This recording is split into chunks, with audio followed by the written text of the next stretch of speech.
J'ai toujours aimé mon mari, Tind, de tout mon cœur. Dès notre première rencontre à l'université, il y a eu un lien indéniable entre nous. Tind était charmant, confiant et plein de vie. Il avait cette capacité à éclairer n'importe quelle pièce dans laquelle il entrait, et notre amitié n'a pas tardé à se transformer en quelque chose de plus profond. Au fil du temps, notre amour s'est renforcé, et nous avons finalement fait la promesse de passer le reste de notre vie ensemble. Notre mariage était rempli d'espoir, de rire et de respect mutuel, un lien qui semblait inébranlable. Pourtant, malgré la joie que nous avons partagée, il y avait toujours une petite question tacite qui persistait au fond de mon esprit. Tind était un homme énergique et ambitieux, et son enthousiasme s'étendait à tous les aspects de sa vie, y compris les moments intimes que nous avons partagés en tant que mari et femme. Il était toujours désireux, toujours passionné, et même si je chérissais la proximité que cela nous apportait, je m'interrogeais parfois sur la profondeur de son amour. M'adorerait-il encore si je ne pouvais pas subvenir à ses besoins physiques? Sa patience durerait-elle si je lui demandais de l'espace? Ces pensées me rongeaient silencieusement, surtout pendant les moments où je remarquais à quel point il avait envie de cette connexion. Ce n'était pas que je doutais de son amour, loin de là, mais il y avait une partie de moi qui voulait savoir, au fond, si Tind m'aimait pour qui j'étais en tant que personne ou si notre lien était trop étroitement lié à notre relation physique. Son désir d'intimité était inébranlable. Même si j'avais toujours essayé d'égaler son énergie, une discrète curiosité commençait à grandir en moi. Que se passerait-il si je choisissais de prendre du recul? Est-ce que cela créerait une distance entre nous, ou cela révélerait-il un côté de notre relation que nous n'avions pas encore exploré? C'était une question dont je ne pouvais pas me débarrasser, et même si je ne voulais pas perturber l'harmonie que nous partagions, je me sentais obligée de trouver la réponse. Tind, l'homme qui m'adorait à tous ses points de vue, serait-il toujours le partenaire patient et compréhensif que je croyais être si je disais non pendant un moment? Cette pensée m'a à la fois terrifiée et intriguée. Il ne s'agissait pas de douter de lui, mais de vraiment comprendre la force de notre lien. Depuis quelques mois, j'avais ressenti une distance entre nous que je n'arrivais pas à expliquer pleinement. Ce n'était rien de spécifique, juste une prise de conscience silencieuse que nous perdions peut-être le contact d'une manière à laquelle je ne m'attendais pas. J'ai commencé à me demander s'il s'intéressait plus à mon corps qu'à moi en tant que personne. Alors, un jour, après une conversation particulièrement difficile au cours de laquelle nous ne nous sommes pas connectés comme je l'avais espéré, j'ai décidé de faire quelque chose de radical. J'ai décidé de lui refuser mon corps pendant une semaine entière. C'était une décision audacieuse et troublante qui m'a rempli d'un mélange de curiosité, de peur et de détermination. Je savais que ce ne serait facile pour aucun de nous. Tind était un homme passionné, et j'avais toujours rendu cette énergie en retour. Ce n'était pas seulement un changement de routine, c'était un défi délibéré au fondement de notre relation. Se sentirait-il blessé, frustré ou même en colère? Pourrait-il encore m'apprécier, me voir, si je n'offrais pas l'intimité qu'il recherchait? Souvent, ces questions me rongeaient le cœur. Et même si je ne voulais pas risquer de causer de la douleur, je sentais que je devais connaître la vérité. Notre connexion s'est-elle construite sur plus que la simple proximité physique? Son amour pourrait-il résister à cette épreuve? Ce n'est pas une décision que j'ai prise à la légère. Il ne s'agissait pas de le punir ou d'essayer de prouver quelque chose.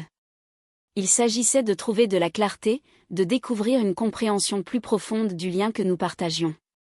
Cette épreuve nous rapproche réellement, renforçant notre amour d'une manière que je ne pouvais pas encore imaginer, ou cela révélerait-il des fissures auxquelles je n'étais pas prête à faire face. Cette nuit-là, alors que j'étais allongée à côté de lui, mon cœur battait à tout rompre. J'ai pris une profonde inspiration, me préparant à ce que j'allais faire.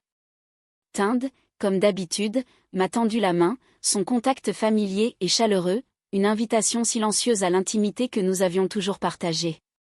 Mais cette fois, je me suis éloignée doucement, lui offrant un doux sourire pour atténuer la douleur du rejet. Pas ce soir, Tind, dis-je doucement, ma voix calme mais ferme. Il fit une pause, les sourcils froncés, légèrement confus. L'êtes-vous d'accord, demanda-t-il, son ton empreint d'une véritable inquiétude. J'acquiesçai, déposant un léger baiser sur sa joue. Je vais bien, le rassurai-je, même si mes propres émotions tourbillonnaient en moi. Je me suis retournée et j'ai fermé les yeux, espérant que le sommeil viendrait rapidement, mais mon esprit bouillonnait de questions et de doutes. Alors que le silence s'installait dans la pièce, je me demandais si j'avais fait le bon choix. Cette épreuve nous rapprocherait-elle ou creuserait-elle un fossé entre nous?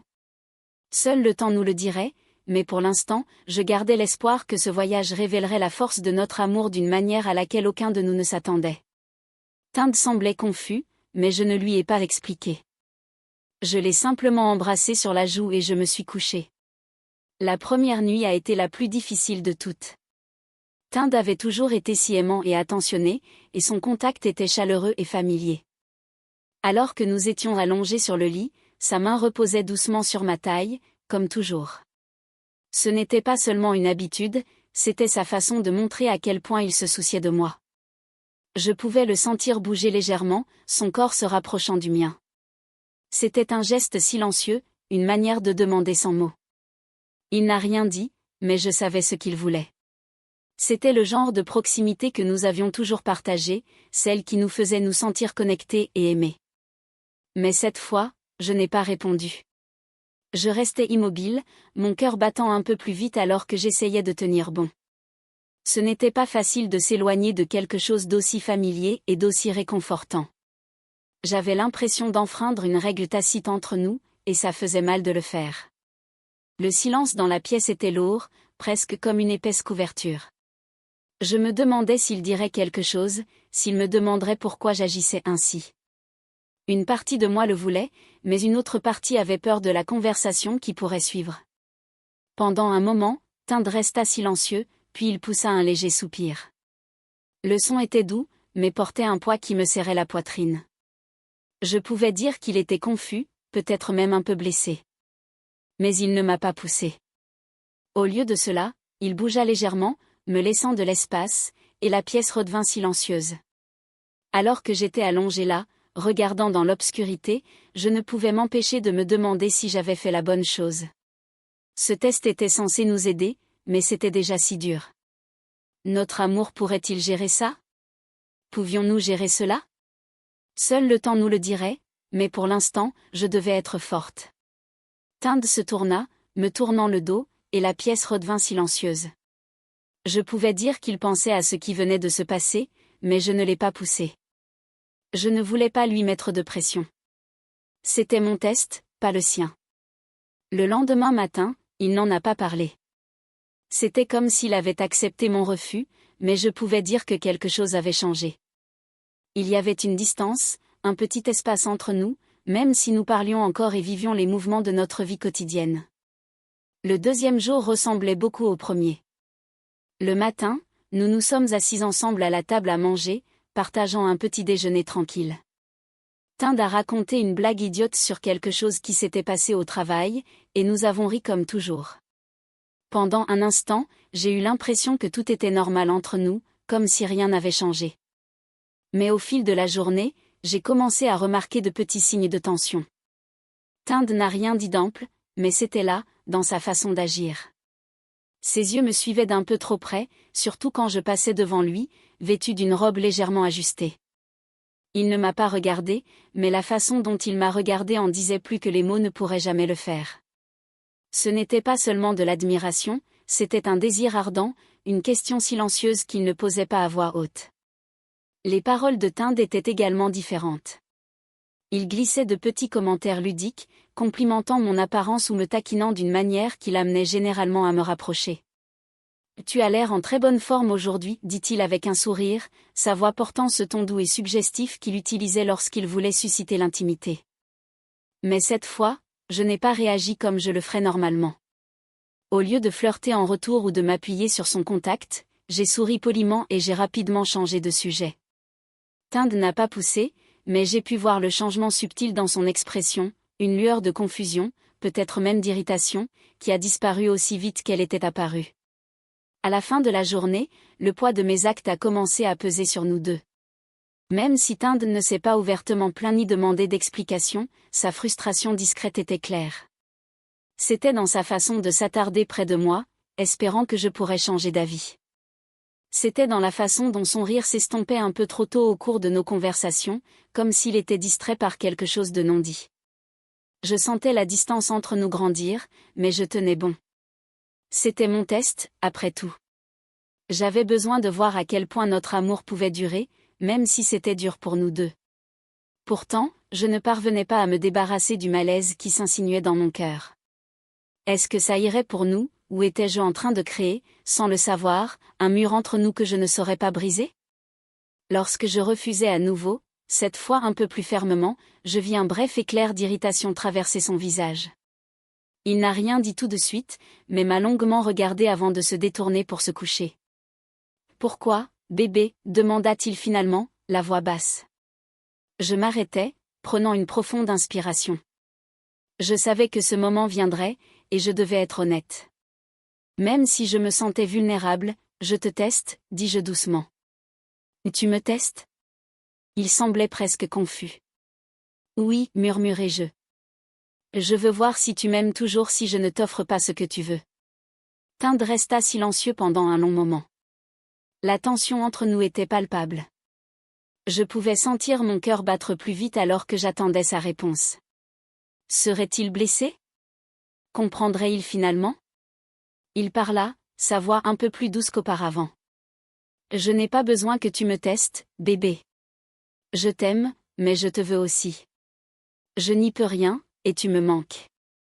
Je soupirai, ressentant un sentiment de soulagement.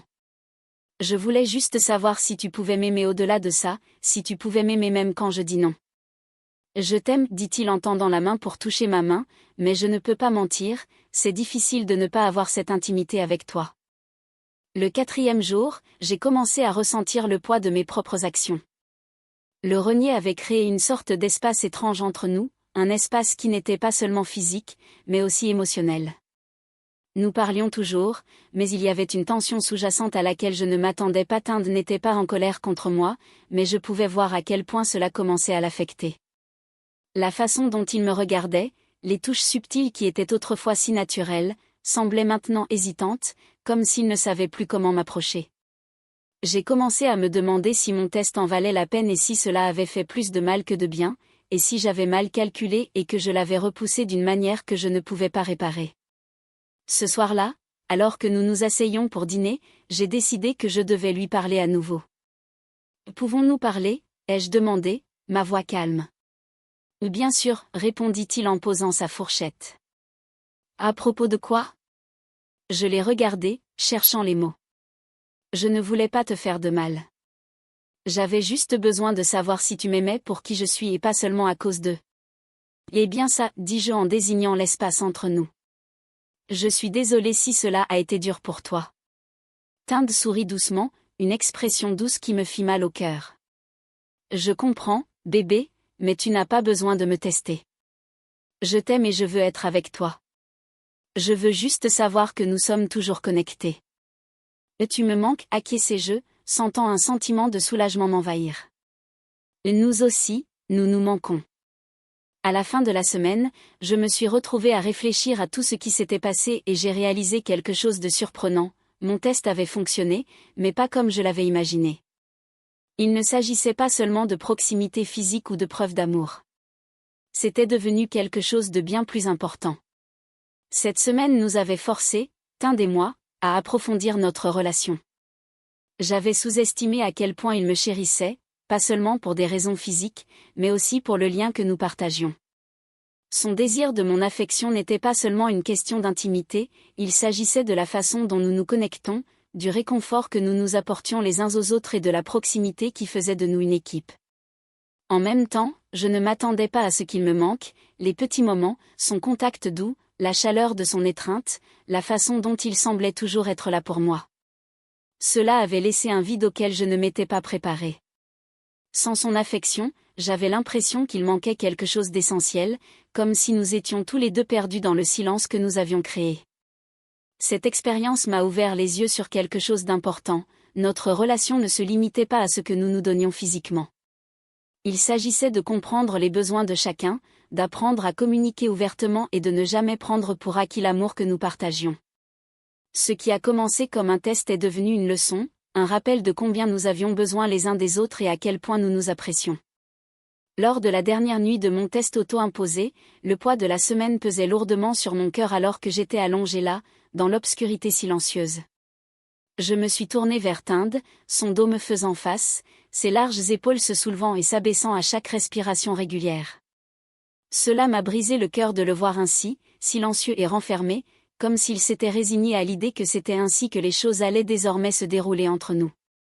Il n'était pas en colère et il n'avait pas dit un mot qui puisse me culpabiliser, mais son corps en disait long, la façon dont il se tenait, la distance dans l'espace que nous partagions prouvait clairement qu'il souffrait. J'ai réalisé à quel point la chaleur de son contact me manquait, la façon dont il me tendait la main sans hésitation, et la façon dont son amour était toujours si présent et fort. Alors que je regardais sa silhouette dans la pénombre, je ne pouvais plus me retenir. L'épreuve était terminée, non pas parce que j'avais atteint une limite de temps, mais parce que je ne pouvais pas supporter la distance que j'avais créée entre nous. J'avais besoin qu'il sache à quel point je l'aimais, à quel point j'étais désolée de l'avoir poussé et à quel point j'avais envie de me sentir à nouveau proche de lui. Doucement, je tendis la main, mes doigts effleurant son épaule.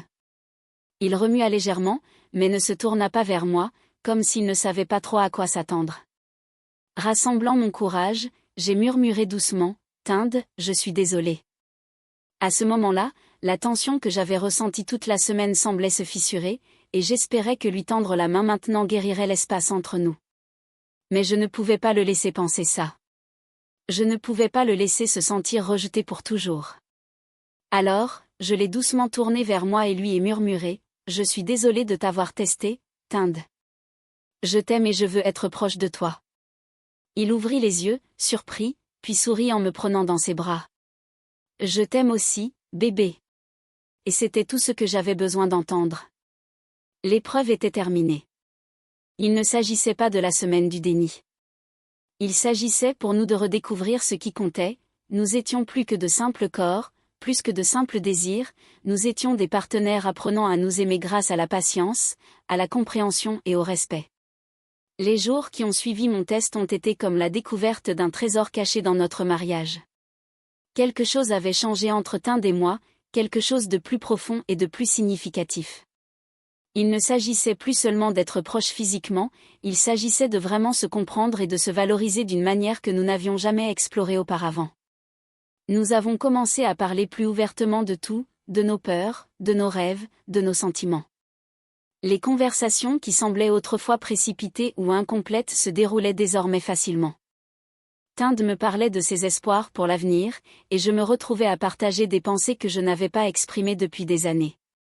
Il ne s'agissait plus seulement de questions de chambre à coucher, il s'agissait de renforcer les fondations de notre relation sous tous ses aspects. Notre amour a commencé à se sentir plus fort, plus ancré. La connexion physique qui semblait autrefois si centrale ressemblait désormais à une belle extension de quelque chose de beaucoup plus grand.